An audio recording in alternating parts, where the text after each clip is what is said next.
ফেরাউন বলেছিল তোমাদের শিক্ষিত খেলোয়াড়দেরকে নিয়ে আসো, অথচ আওয়ামী লীগ সরকার সব অশিক্ষিত খেলোয়াড় দিয়ে খেলা শুরু করেছিল।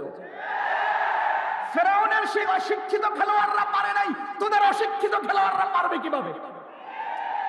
এজন্য দেশবাসীর কাছে স্পষ্টভাবে আমাদের আমন্ত্রণ, আমাদের আহ্বান, শুনে রাখবেন, কোন খেলা ইসলামের সাথে খেলা যায় না, দ্বীনের সাথে খেলা যায় না, অত্যাচার দিয়ে খেলা যায় না, অহংকার দিয়ে খেলা যায় না, জুলুম দিয়ে খেলা যায় না।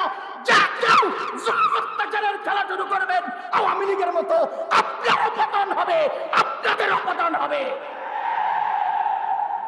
পরবর্তীদেরকে বলতে চাই আমরা এক জালিম থেকে দেশকে স্বাধীন করে নতুন জালিমের হাতে দিতে চাই না। এক জালিম থেকে দেশ স্বাধীন করে নতুন জালিমের হাতে দিতে চাই না। যে কেউ জুলুমের শিকার হবে, যে কেউ অত্যাচারী হয়ে দেখা দিবে, দুটি ছিঁড়ে ফেলা হবে। 3 নম্বর কথা, দেশ নতুন ভাবে দাঁড়াচ্ছে।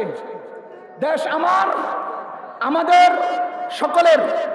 হেফাজতে ইসলাম বাংলাদেশ, ওলামায়ে কেরাম, ঊর্ধ্বতন কর্মকর্তাগণ যেইভাবে আমাদেরকে দিক নির্দেশনা দিবেন, আমরা দ্বীন ইসলামের ছায়াতলে মুরব্বীদের দিক নির্দেশনা মতো চলবো ইনশাআল্লাহ।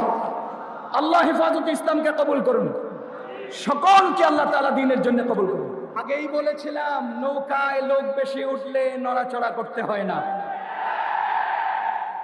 নৌকায় লোক বেশি উঠলে আল্লাহকে ডাকতে হয়, নিরিবিলি বসে থাকতে হয়। খোদার কসম, নৌকায় লোক বেশি উঠে গেছে, বেশি দিন নাই ডুবে যাবে।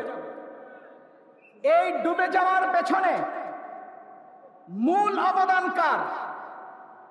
আমি এই দেশবাসীর কাছে, ছাত্র জনতার কাছে, সকল বাংলাদেশীদের কাছে উদাত্ত আহ্বান করব, ৭১ সালের স্বাধীনতার অবদান ভাগাভাগি হয়েছে, 2024 সালের স্বাধীনতার অবদান ভাগাভাগি চলবে না, ভাগাভাগি চলবে না।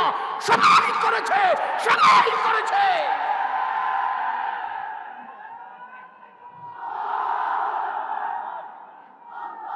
আমি শুধুমাত্র খুব সংক্ষেপে 3টা কথা বলবো।